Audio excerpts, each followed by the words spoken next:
एक गांव में एक बोलने वाला पेड़ होता है। उस पेड़ के आसपास रोजाना बच्चे खेलते हैं, कूदते हैं और गिरते हैं और साथ में चोटिल होते हैं। पेड़ उन बच्चों की खुशी में खुश होता है और जब वो गिरते हैं या चोटिल होते हैं तो दुखी होता है। जब भी बच्चे पेड़ से मीठे फलों की मांग करते, पेड़ खुशी खुशी मीठे फल बच्चों की झोली में गिरा देता है। सब लोग उस पेड़ को जादुई पेड़ के नाम से जानते हैं। गांव वालों ने उस पेड़ की देखभाल के लिए एक माली भी रखा होता है। वो माली पेड़ के ही नीचे बनाए छोटे से हट में रहता है। समय बीतता है और गांव के बच्चे जैसे जैसे बड़े होते हैं वो शहर या विदेश जाकर पढ़ने और बसने लगते हैं। इसी बात से परेशान होकर पेड़ एक रात फूट फूट कर रोता है और माली उसके रोने की आवाज सुनकर जाग जाता है। माली जादुई पेड़ से कहता है कि क्या हुआ तुम्हें? आज तुम इतना रो क्यों रहे हो?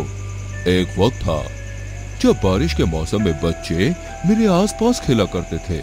मैं उन्हें खाने के लिए मीठे फल दिया करता था। तो अब वो बड़े हो गए हैं। कुछ बच्चे विदेश चले गए हैं, कुछ बच्चे बड़े शहरों में चले गए हैं। तो क्या अब उनकी शादी हो गई? अब उनके बच्चे गांव में नहीं आएंगे? अरे तो वो बच्चे भी अपने माँ बाप के साथ रहेंगे ना। हाँ, गांव में आ जाया करेंगे कभी कभी साल में 1 या 2 बार।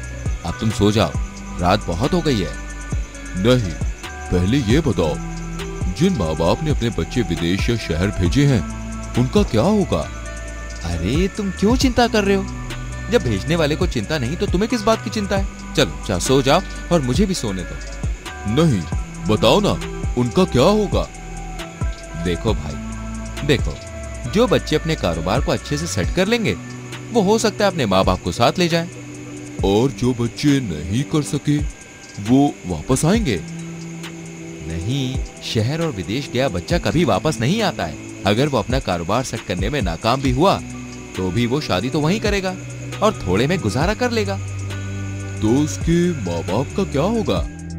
अरे कुछ नहीं, वो सारा साल बस इसी उम्मीद में बिता दिया करेंगे कि छुट्टियों में उनका बेटा बहू और बच्चों को घर लेके आएगा। जो बच्चे अपने माँ बाप को भी यहाँ से ले जाएंगे, उनकी जमीनों का क्या होगा? उनके खेतों का क्या होगा?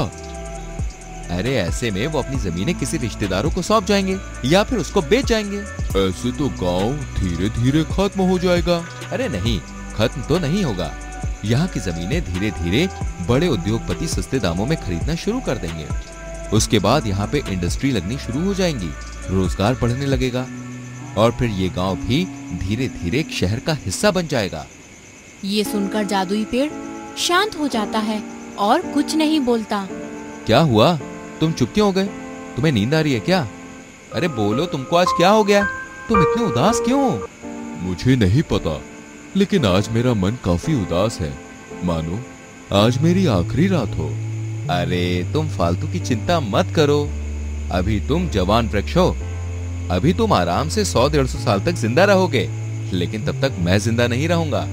नहीं, ऐसा मत कहो। सिर्फ तुम ही तो हो जिससे मैं इस पूरे गांव में बात कर सकता हूँ।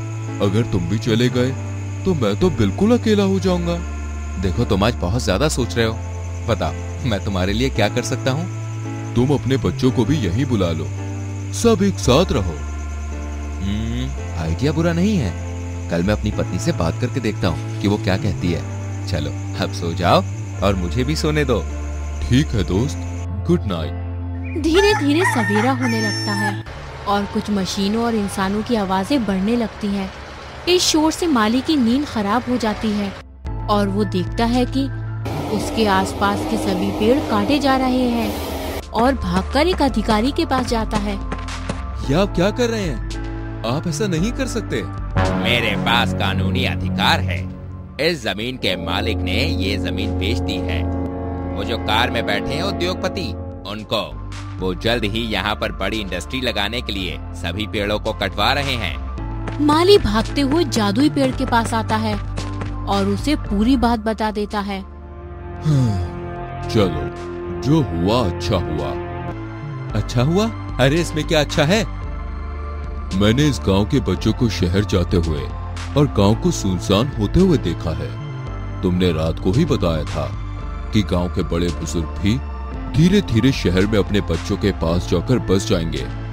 जब मैं आधे गांव के खाली होने से इतना दुख महसूस कर रहा हूँ, तो पूरे गांव को खाली होता देख मेरा क्या हाल होता।